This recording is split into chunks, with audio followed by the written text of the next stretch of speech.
rakyat Indonesia ini, warga Indonesia jarang konsumsi buah dan sayur. Hanya 4,5% saja yang makan buah dan sayur dengan cukup. Misalnya contoh saja ya mie ayam gitu ya. Sayurnya mungkin cuma sedikit sebagai topping gitu ya. Padahal kan memang harus dikonsumsi cukup untuk sayuran itu. Jadi memang infonya sudah diketahui oleh masyarakat, namun dalam penerapannya di sehari-hari belum dilakukan.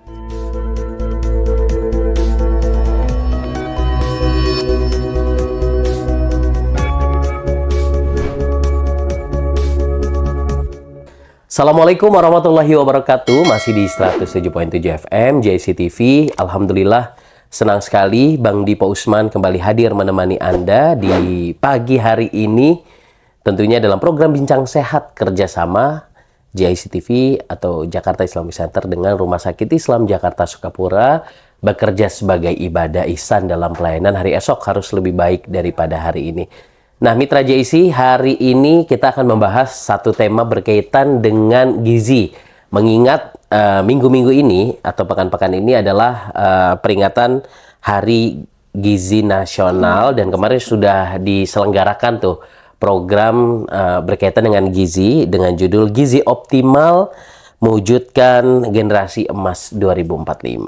Dan hari ini kita akan bincang-bincang bersama Bu Aida yang akan membahas mengenai tema yang tadi sudah Bang Dipo sampaikan, gizi optimal untuk mewujudkan generasi emas 2045. Dan ini nampaknya sangat cocok ya untuk pembahasan kita hari ini, mengingat juga pemerintah Republik Indonesia itu lagi gencar-gencarnya nih untuk memberikan makanan-makanan bergizi, terutama untuk anak-anak sekolah baik SD sampai SMA.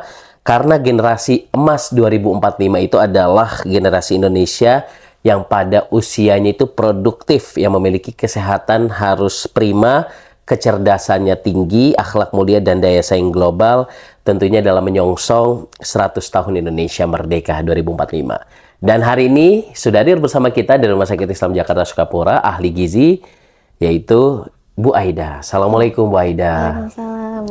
Bu Aida ini Mitra JC kayaknya baru pertama kali ya kita berbincang ya. Betul, baru ya, pertama alhamdulillah kali. senang sekali bisa mampir ke studio kami JCTV untuk memberikan edukasi nih kepada masyarakat, khususnya berkaitan dengan gizi. Ya, berkaitan dengan gizi optimal menyongsong 100 tahun Indonesia Merdeka 2045.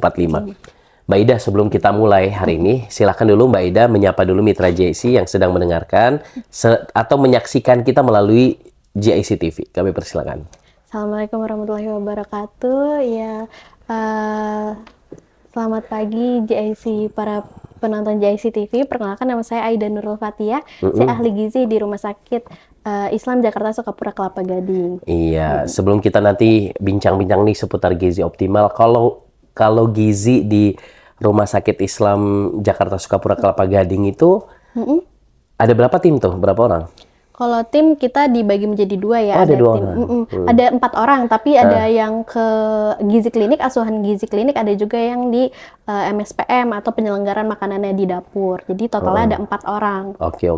Oh, jadi kalau gizi itu yang berkaitan dengan nanti memberikan makanan-makanan kepada pasien. Betul. Sesuai dengan macam-macam penyakitnya ya, misalnya kalau diabetes dikurangin itunya apa gitu-gitu ya, sesuai dengan kebutuhannya dan permasalahannya masing-masing pasien kan berbeda, sehingga nanti harus kita kaji dulu nih permasalahan pasiennya seperti apa, nanti makanan yang tepat seperti apa, lalu nanti di dapur akhirnya dibikinkan makanan untuk pasien agar bisa menunjang dan memberikan kesehatan yang sempurna juga kepada pasien pastinya. Betul. Ya. Mbak Aida, terima kasih ya sekali lagi sudah hadir di sini.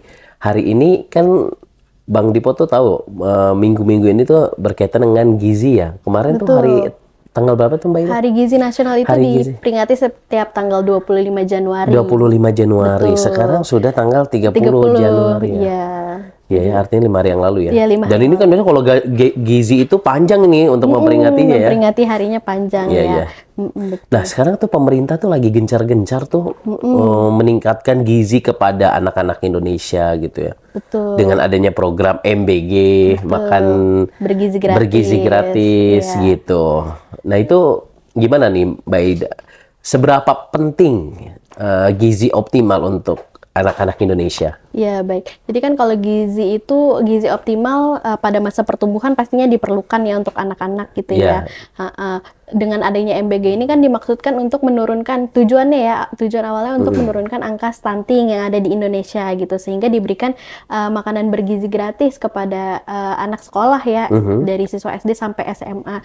Sebetulnya sangat diperlukan gizi optimal, dan sebetulnya MBG ini juga bagian dari edukasi kepada anak-anak sekolah tersebut. Kalau ini makan bergizi tuh enak loh, makanan bergizi tuh seperti ini gitu. Tapi memang harus dipastikan lagi bahwa pas tepat tujuan gitu, makanan yang diberikan tepat, juga dalam penyelenggarannya tepat, juga dilakukan evaluasi, mungkin kalau misal ada yang kurang tepat dievaluasi lagi gitu dalam penyelenggaraan MBG ini. Jadi gizi optimal itu sangat penting untuk pertumbuhan anak, dari anak sekolah juga sangat penting. Iya, selama ini kan kita tahu itu gizi aja, nggak ada istilah gizi optimal.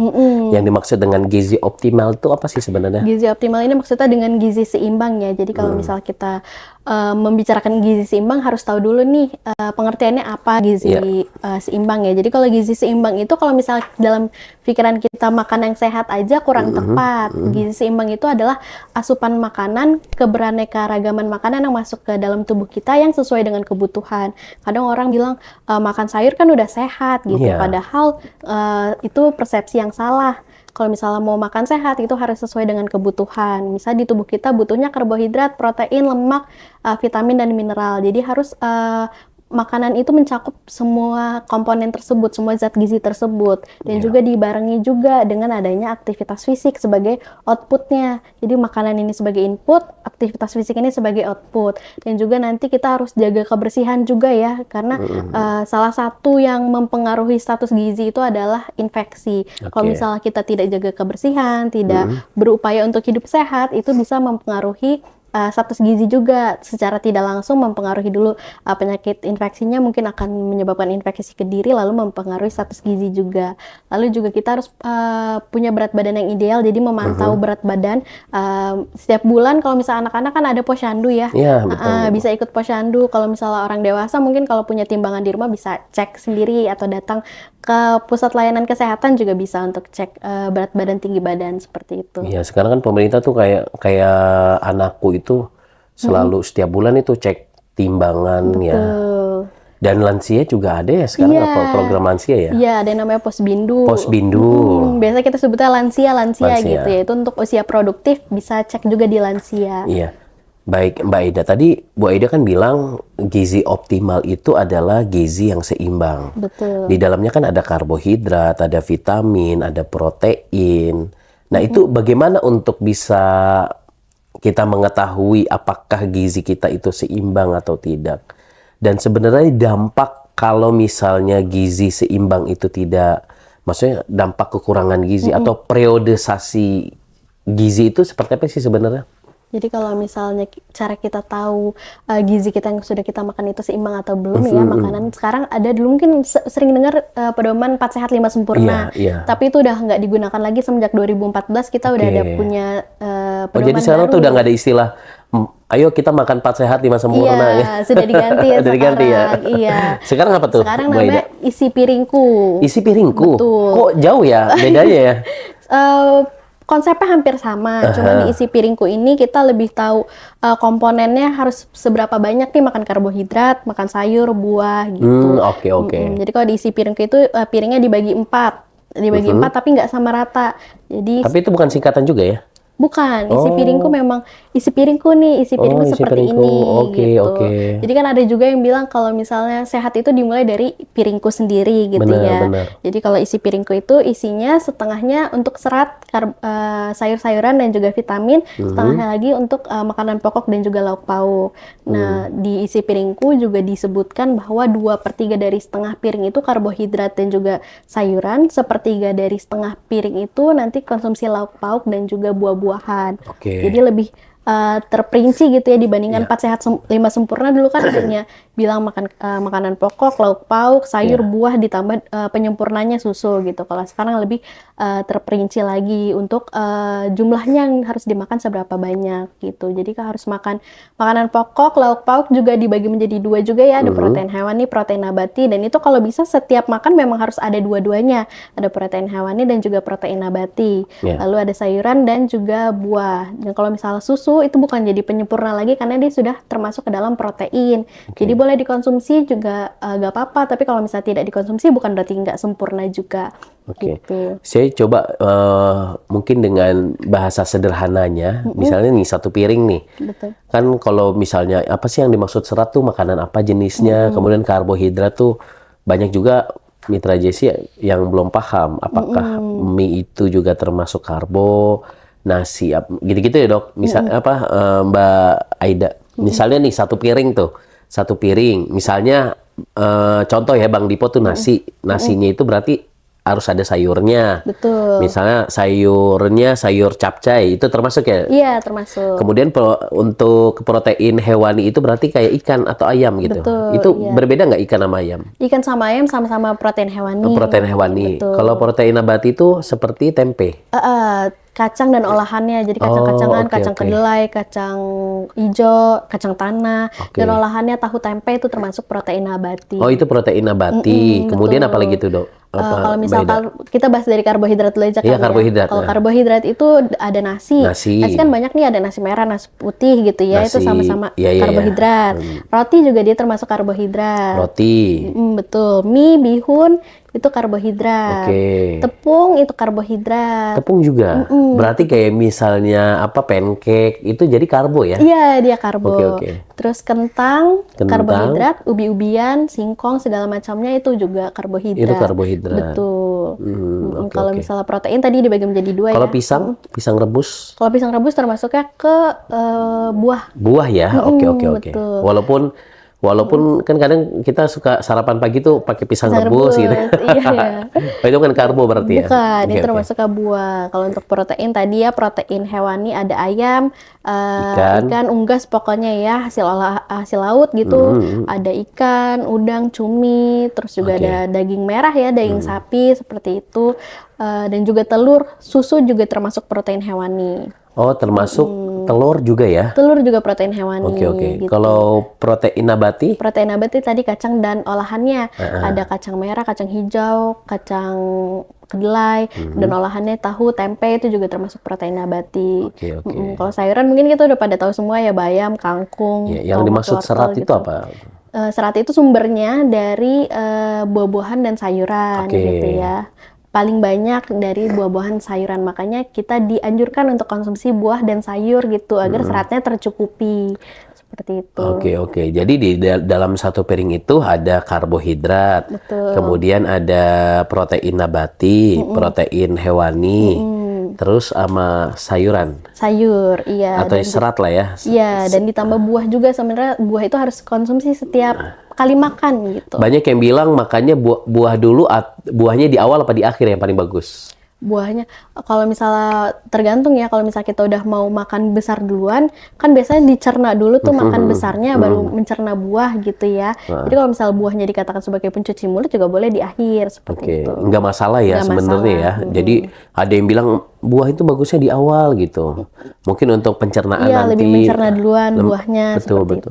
Padahal sebenarnya nggak masalah ya, Bu Aida ya, kalau misalnya makan buah itu di akhir. Iya, tidak masalah. Baik. Nah itu Mitra Jessi, isi piringku ini sebenarnya kalau kita cari-cari di internet itu udah banyak ya. Betul. Contoh makanan-makanan apa isi piringku ini. Betul. Karena sekarang tuh gizi itu lagi ini Bu Aida lagi betul-betul ngehits banget ya. Apalagi di zaman sekarang teknologi, kemudian banyaknya penyakit ya, yang kan sebenarnya segala sesuatu kan berawal dari apa yang kita konsumsi. Betul, apa yang kita makan. Iya, betul. Jadi makanya itu penting banget edukasi-edukasi seperti ini, Bu Aida, berkaitan dengan gizi yang optimal. Gizi yang optimal. Iya. Kalau Bu Aida sendiri, kalau secara data sendiri tuh gimana sih di Indonesia ini orang-orang dalam mengetahui tentang gizi itu, yang setahu Mbak Aida aja? Kalau Bu Aida? misalnya sebenarnya kita mungkin udah terinfokan ya dari dulu, Iya. mungkin zaman sekolah juga kita udah belajar 4 sehat 5 sempurna. Betul. Cuman mereka berarti memang dapat informasinya tapi tidak kurang dalam penerapannya karena menurut data juga nih tahun 2018 ya terakhir itu rakyat Indonesia ini, warga Indonesia jarang konsumsi buah dan sayur. Iya. Hanya 4,5% saja yang makan buah dan sayur dengan cukup. Biasanya makan buah dan sayur tuh hanya sebagai topping aja. Biasa kalau kita beli, biasa contoh saja ya mie ayam gitu ya, sayurnya mungkin cuma sedikit sebagai topping gitu ya, padahal kan memang harus dikonsumsi cukup untuk sayuran itu. Jadi memang infonya sudah diketahui oleh masyarakat, namun dalam penerapannya di sehari-hari belum dilakukan seperti itu. Iya. Saya juga mau bertanya juga nih, apakah gizi itu berpengaruh juga kepada kecerdasan anak? Iya, jadi kalau Biasanya misalnya kayak makan apa gitu ya, pengaruh nggak kalau misalnya gizi itu lebih mempengaruhi tentang perkembangannya. perkembangannya? Perkembangannya. Jadi nanti perkembangan itu bisa dilihat perkembangan anak kan dimulai perlahan gitu ya. Anak Iya, bisa iya. merangkak, berjalan, itu namanya perkembangan. Nah, gizi itu mempengaruhi perkembangannya, perkembangan misal otaknya seperti itu. Kalau misalnya makan misalnya omega 3 bagus untuk anak, iya betul. Iya. Makan lemak-lemak baik bagus untuk anak, iya betul. Jadi memang itu membantu dalam pertumbuhan organ dan perkembangan si anaknya ini gitu untuk gizi itu. Iya, jadi itu kalau kecerdasan belum tentu ya? Relatif Relatif gitu ya? Relatif ya. Jadi yang pasti gizi itu akan memberikan perkembangan anak lebih baik Iya. begitu ya. Karena salah satu dampak dari gizi, contoh gizi buruk atau gizi yang tidak menerapkan hidangan gizi seimbang itu stunting. Kemudian apalagi tuh? Kalau misalnya Bu gizi Aida? buruk kan banyak ya Dampaknya. dampaknya gizi buruk juga mungkin nanti pertumbuhannya kurang bagus nih nanti ketika dewasa gitu. Jadi gizi buruk, stunting itu dimulainya karena gizi yang kurang secara kronik, artinya dalam jangka panjang gitu. Mungkin dari ketika dia di dalam kandungan sudah kurang gizi, ketika lahir dia sudah kurang gizi, itu bisa menyebabkan yang namanya stunting atau gizi buruk. Jadi Oke, secara oke. kronik gitu. Jadi pertumbuhan dan perkembangannya juga terganggu, bukan hanya pas kecil aja, tapi pas dewasa mungkin bisa tetap mengganggu gitu pertumbuhannya. Iya, iya. Nah, ini kan karena menyongsong 2045 ya. Jadi nanti kalau udah 2045, kalau sekarang udah 2026 kan artinya 14 tahun lagi, 14 tahun kemudian. Kalau kita lihat kan 14 tahun saat ini anak-anak kecil itu ya insya Allah akan di 14 tahun akan menjadi pria yang remaja atau dewasa. Nah, kalau saya lihat sekarang nih misalnya anak-anak muda, anak-anak yang kalau kelihatan dari kasat mata kita itu gemuk, berisi gitu. Sebenarnya kategori sehat bagi anak itu seperti apa sih dalam hal gizi gitu? Apakah orang yang gemuk, orang yang terlihat sehat itu pasti gizinya baik atau gimana tuh? Kadang kan kalau anak dikasih makan terus nih, Iya. lu sampai gemuk aja biar Iya, iya, sehat benar. gitu ya. Ternyata nggak juga, itu juga nggak bagus Oke. gitu ya. Jadi memang kalau untuk anak yang sehat, semuanya harus dihitung dari berat badannya, tinggi badannya. Makanya ada program pemerintah itu Posyandu untuk memantau memang pertumbuhan dan perkembangan si anak ini. Jadi kalau misalnya anaknya juga kelebihan gizi juga nggak bagus nantinya. Anak yang kelebihan gizi ini cenderung ketika dinilai nanti dia lebih cenderung untuk resiko stuntingnya lebih tinggi gitu ya. Jadi memang anak itu kan memang harus aktif ya. Jadi selain makan biarkan saja aktif mereka gitu mengeksplorasi gitu ya agar nanti berat badannya mungkin bisa turun atau misalnya gizinya jadi normal gitu. Jadi kalau misalnya dikatakan anak yang gemuk itu sehat gitu, enggak juga gitu. Harus memang gizinya normal seperti itu. Oh, berarti anak itu juga harus seperti kayak orang dewasa gitu ya untuk melihat dan mengatur gizi itu ya. Betul, iya. Karena kan anak itu kan perubahannya signifikan ya. Kadang gemuk, mungkin kalau sudah usia remaja udah stabil itu. Stabil. Karena kalau anak-anak kan ada tingginya, Betul. berat badannya kadang naik, kadang turun gitu. Oh, jadi yang terlihat sehat belum tentu gizinya baik ya sebenarnya ya. Iya, harus dihitung juga. Yang terlihat sehat misalnya berat badannya berlebih terlihat sehat, belum tentu juga gizinya baik seperti itu. Nah, saya lihat fenomena anak-anak sekarang itu juga terutama anak-anak kecil ya, anak-anak balita, anak-anak SD lah, tidak suka dengan sayur. Betul. Nah, itu bagaimana untuk bisa perkembangan yang tadi sudah disampaikan oleh Bu Aida? apakah ini baik untuk kesehatan anak gitu kalau misalnya anak itu nggak doyan atau nggak suka dengan sayur? Iya, jadi banyak banget anak-anak yang nggak suka sayur. Iya. Jadi cara utamanya adalah diperkenalkan dulu. Mungkin mereka belum kenal ini tuh sayur atau buah. Nanti boleh diperkenalkan dengan satu macam aja. Misalnya dikasih buah pepaya dulu, cobain. Oh, rasanya enak, ternyata aku suka pepaya gitu. Atau nanti dikasih apel, jadi kayak finger food aja dicobain dulu ke anaknya. Diperkenalkan juga ini sayur, ada wortel, ada bayam gitu ya. Nanti biar mereka tahu, oh wortel tuh rasanya ada manis-manisnya sedikit loh gitu ya.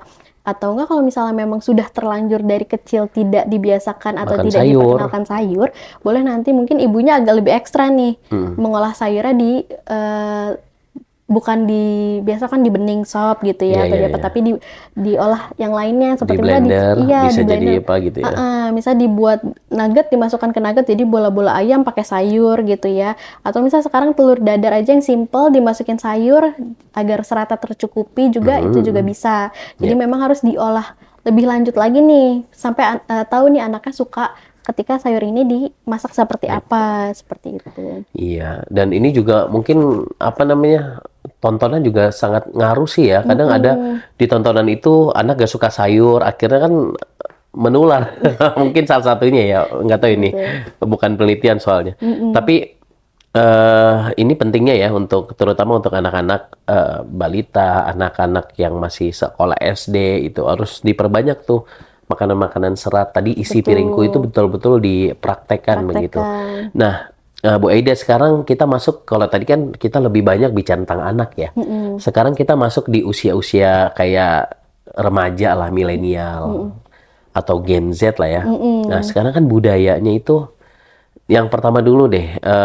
Kemarin tuh Bang Dipo sempat dengar podcast ya salah satu dokter gitu. Kemudian juga ada, pokoknya inilah ahli kesehatan lah. Bukan ahli kesehatan, pokoknya dia mendalami ilmu-ilmu gizi lah. Walaupun dia bukan ahli gizi. Katanya sarapan itu nggak baik untuk kesehatan. Bilang sarapan terbaik itu adalah yang tidak sarapan katanya.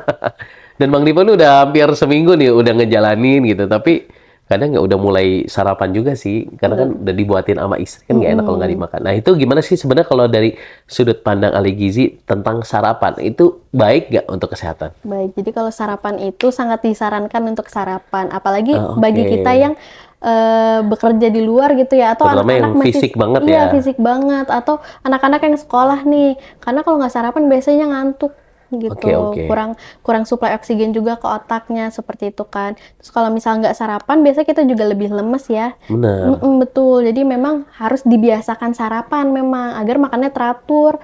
Kalau makan nggak teratur malah lebih bahaya lagi gitu kan. Kalau misalnya udah sarapan sudah punya energi, jadi kan memang lebih panjang ya waktunya dari pagi ke siang ke makan siang itu lebih panjang. Nanti kalau tidak ada kalori atau energi yang masuk di pagi hari, bisa lemes nih dalam aktivitas sehari-hari gitu ya, sambil menunggu makan siang seperti itu. Kalau misalnya dalam definisinya sarapan itu tidak konsumsi makanan sama sekali, sangat tidak dianjurkan gitu ya. Tapi kalau mungkin mengganti makanannya dengan makanan yang lebih sehat atau makanan yang lebih cepat cerna gitu, namanya juga sarapan, berarti makan pagi itu nggak apa-apa. Oh mungkin kayak misalnya kayak apa, buah-buahan diganti dengan pisang rebus. Iya, itu nggak apa-apa. Ubi, singkong dan lain-lain. Sebetulnya kalau pisang rebus itu maksudnya nggak sama aja lah, bukan itu tidak kan buah ya disarankan masuknya juga. ya? Iya, termasuk buah juga. Gitu. Yang dibutuhkan apa sih? Karbo ya kalau sarapan? Iya, kalau pagi itu memang seperti gizi seimbang lagi, makannya harus seperti itu setiap kali makan, makannya harus gizi seimbang tadi ya, isi piringku tadi harus ada di setiap kali makan seperti itu. Nah itu ya, sarapan sebenarnya penting, tinggal sarapan apa dulu. Mungkin kalau misalnya makan nasi uduk, kemudian makan roti, habis itu makan mie lagi jam 9. Itu karbo ya, triple karbo itu. Triple karbo aja. Jadi sebab kalau misalnya kita makan karbo ini, kita juga harus pilih salah satu lah di antara karbo yang tadi sudah disampaikan. Kalau udah makan mie, nggak usah pakai nasi, gitu ya. Betul. Karena kalau makan mie aja kalorinya sudah berapa ya? Dalam satu kali masak mie instan itu mungkin kalorinya bisa sampai 300 kalori gitu ya. Setara makan nasi dengan ayam misalnya gitu. Ditambah lagi makan nasi. Misalnya makan mie instan pakai nasi, nasinya berapa centong, 2 centong. Itu sudah sangat besar itu, dan hanya dari karbohidrat saja, tidak beragam ya, tidak ada proteinnya, tidak ada sayurannya seperti itu. Jadi hanya karbohidrat dan lemak gitu. Nah, mungkin sebelum kita nanti masuk sesi tanya jawab ya, berkaitan dengan diet. Sekarang kan lagi zamannya banyak juga yang menerapkan diet ya. Ada yang diet ketat, ada yang IF, kemudian juga yang dia makan sehari itu cukup sekali gitu. Nanti ketemu lagi besok di jam yang sama. Nah, sebenarnya dalam konsep gizi itu seperti apa sih? Diet yang baik untuk terutama mereka yang, bukan mereka, termasuk saya kali ya, yang punya berat badan berlebih gitu. Itu gimana tuh, Bu Aida? Jadi kalau diet itu sebenarnya dalam gizi itu artinya adalah pengaturan makan. Tapi kalau orang awam bilangnya diet itu untuk menurunkan berat badan nih, makan sedikit-sedikit gitu ya, nggak makan karbo, hanya makan protein, sayur, buah gitu misalnya ya. Kalau diet ini harus disesuaikan dengan individunya lagi. Apakah bisa dengan diet A, diet B, diet C. Sekarang kan ngetrennya diet keto yang tidak konsumsi karbohidrat gitu ya, hanya dengan protein dan sayur dan buah gitu ya. Jadi harus disesuaikan lagi dengan individunya ini, butuhkah dia diet tersebut gitu. Kalau misalnya tidak butuh, memang tidak disarankan. Harus dilihat juga apakah berat badannya memang berlebih atau memang dia sudah normal. Kadang ada juga orang yang merasa berat badan saya tuh berlebih, padahal ketika dihitung indeks massa tubuhnya dia masih normal. Jadi dia berusaha mengurangi makanannya agar berat badannya turun. Nah, itu juga tidak disarankan. Jadi kalau misalnya berat badannya sudah ideal, tidak disarankan untuk diet ketat gitu ya. Paling untuk membentuk tubuh bisa olahraga gitu. Olahraga saja disarankannya, lebih ke perbanyak aktivitas fisik seperti itu. Oke, jadi diet yang tidak menyengsarakan ya. Betul. Menyengsarakan, dan kemudian dengan kita mengurangi porsi makan tuh sebenarnya itu udah cukup baik ya. Cukup baik. Harus dihitung juga sesuai dengan kebutuhan.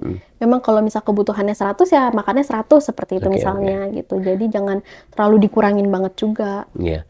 Terakhir ini sebelum masuk pertanyaan lagi nih, boleh nggak Bu Aida dikasih panduan kita untuk seberapa gizi yang seimbang dimaksud itu seperti apa? Kan kadang ada yang kalau Bang Dipo kan pernah juga siaran sama ahli gizi ya, itu bahkan makannya 5 kali gitu ya, dua kali snack gitu ya, 3 kali makan. Nah, itu seperti apa sih sebenarnya? Apakah masih sama dengan teori itu, atau kita sekarang udahlah cukup makan pagi, siang, malam udah selesai gitu, nggak usah pakai snack lagi? Itu gimana? Itu seharusnya disesuaikan juga dengan kebutuhan kita gitu ya. Kalau misalnya dirasa 3 kali makan utama sudah cukup, ya tidak apa-apa, nggak usah konsumsi snack. Tapi juga ada orang yang butuh memang kalorinya lebih besar gitu, misalnya orangnya tinggi gitu ya, mereka butuh kalori lebih banyak dari makan utama, tidak tercukupi, ya harus konsumsi snack. Jadi untuk frekuensi makan utama dan snack itu harus disesuaikan lagi kepada individunya masing-masing. Kalau memang dia butuh lebih banyak, ya bisa dibantu dengan snack. Tapi kalau misalnya dia butuh tidak terlalu banyak, ya makan utama saja sudah cukup. Untuk snack itu juga sebenarnya disarankan yang tidak terlalu tinggi kalori ya. Jadi seperti buah-buahan, sayur-sayuran, itu lebih disarankan daripada makan makanan yang sekarang mungkin gorengan atau yang lainnya sangat tinggi kalori gitu ya. Sangat tinggi kalorinya tapi zero zat gizinya, proteinnya nggak ada gitu ya, lemaknya terlalu tinggi, vitamin dan mineralnya juga nggak ada gitu. Jadi harus disesuaikan dengan individu masing-masing seperti itu. Soalnya memang kalau kita bicara orang itu kan beda-beda ya. Betul. Bu Aida ya. Ada orang yang mungkin napas saja bisa bikin gemuk ya. Ada ini tuh kayak teman saya tuh makanya tuh banyak banget itu ya. Makanya kalau saya lihat itu udah kayak nasi kuli lah itu. Tapi badannya tetap kurus gitu. Nah, sedangkan kayak ada juga yang orang gemuk makanya sedikit gitu ya. Minum aja langsung nambah. Iya, minum aja langsung nambah berat badan. Nah, sebenarnya untuk itu kenapa itu? Apakah memang sebenarnya kita itu diciptakan sama, tinggal kita mengaturnya, atau memang setiap orang itu beda-beda dalam menerima asupan makanannya gitu? Kalau itu memang harus diperiksakan terlebih dahulu. Misalnya sudah makan yang terlalu banyak, tapi kok berat badannya nggak nambah-nambah. Apakah memang ada kesalahan metabolismenya seperti itu? Nah, itu harus tapi ada ya kayak gitu ya? Iya, ada memang seperti itu. Harus dicek dulu nih, apakah memang metabolisme terlalu cepat atau memang ada kesalahan gangguan. Nanti itu boleh diperiksakan terlebih dahulu gitu. Iya, jadi itu diperiksa. Yang diperiksa itu dua-duanya apa yang kurus saja, yang makan banyak baru tetap Boleh kurus? dua-duanya diperiksa. Oh ya. Nggak apa- Yang gemuk makan dikit juga itu juga diperiksa ya? Diperiksa juga. Iya, Bang Dipo tuh pernah mitra JC ya, jadi sempat pernah ke dokter gizi gitu. Kemudian ditimbang semuanya. Itu shock juga sih, sampai akhirnya ya seminggu diet, betul-betul full diet ya. Berkurang sih, tapi ya namanya, ya kita kan kadang kalau nggak konsisten itu Betul. jadi malah Sulitnya karena nggak konsisten itu iya, ya, betul. bahkan bisa bertambah berat badannya. Badannya. Oke, ini ada 2 pertanyaan, kita langsung sapa. Assalamualaikum warahmatullahi wabarakatuh. Bu Aida, saya mau tanya, minum susu tiap hari itu wajib nggak, terutama untuk anak-anak? Nah, apakah anak kurus itu juga berarti kurang gizi? Nah, ini Oke, baik. sekian, terima kasih. Silakan, Mbak. Oke. Jadi kalau misalnya susu apakah perlu atau enggak ya, itu Iya. disesuaikan lagi. Seperti tadi 4 sehat 5 sempurna ini sudah nggak berlaku sekarang. Jadi memang bukannya tidak minum susu itu jadi tidak sempurna, tapi alangkah baiknya untuk anak-anak tetap saja diberikan susu karena mereka dalam masa pertumbuhan ya, dalam masa pertumbuhan butuh protein yang lebih banyak gitu. Jadi kalau misalnya bisa diberikan susu dan anaknya juga mau, ya diberikan saja susu gitu ya. Tergantung nanti anaknya mau berapa kali.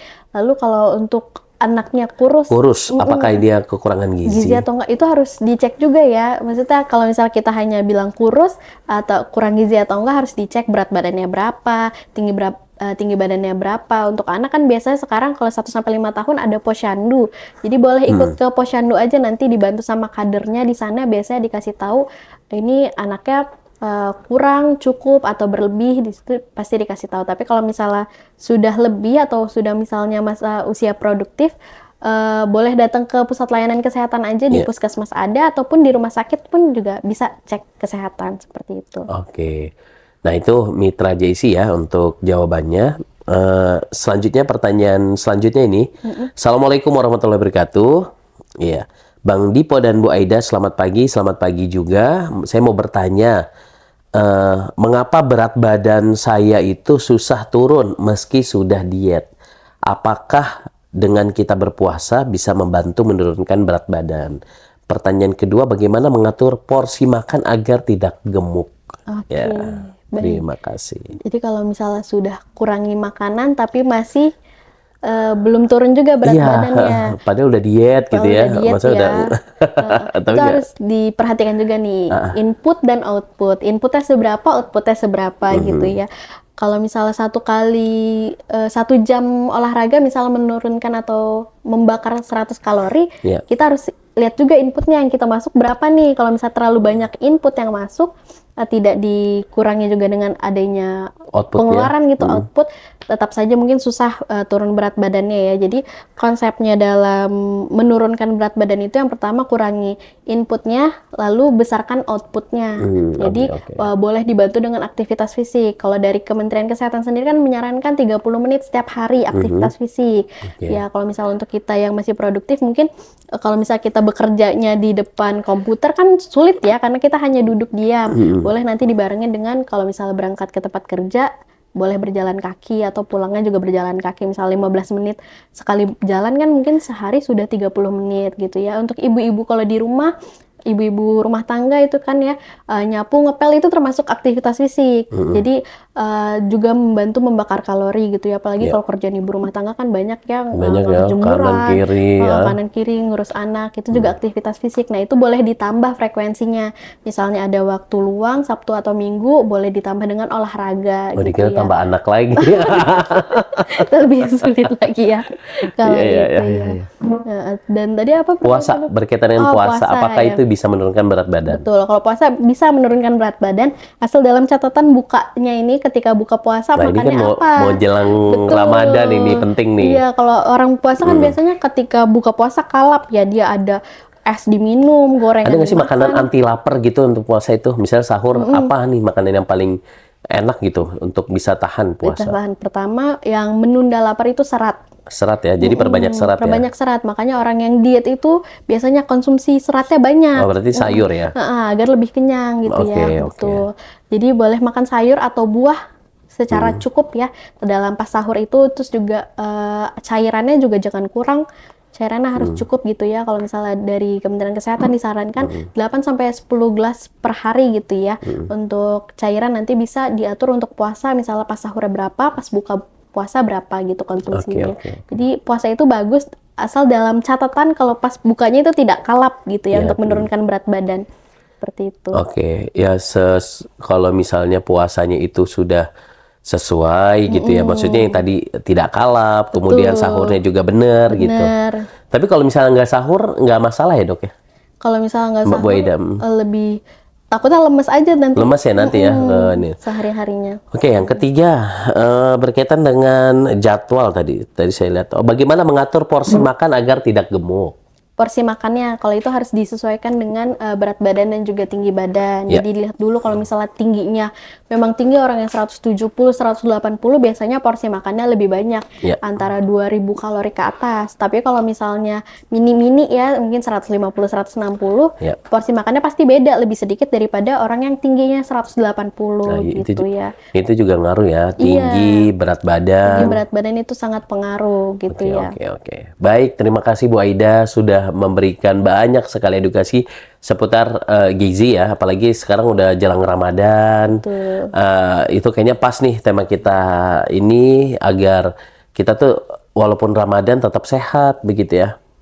Insya Allah kita ketemu lagi ya di lain kesempatan gitu ya, dan insya Allah kita hadir terus setiap hari Jumat ya. Di program Bincang Sehat kerjasama JCTV dengan Rumah Sakit Islam Jakarta Sukapura. Terakhir, Bu Aida, sebagai kesimpulan catatan akhir, pesan untuk masyarakat seputar Hari Gizi Nasional, Gizi Optimal menuju Indonesia Emas 2045. Kami persilakan. Pesan saya agar masyarakat ini tahu lebih banyak tentang gizi seimbang ya, tahu tentang isi piringku, karena apa yang kita alami nantinya ya, apa yang kita alami, karena sehat itu dimulai dari piring kita sendiri. Jadi ayo kita makan yang baik-baik aja, jangan racuni tubuh kita dengan hal-hal yang nggak baik. Oke.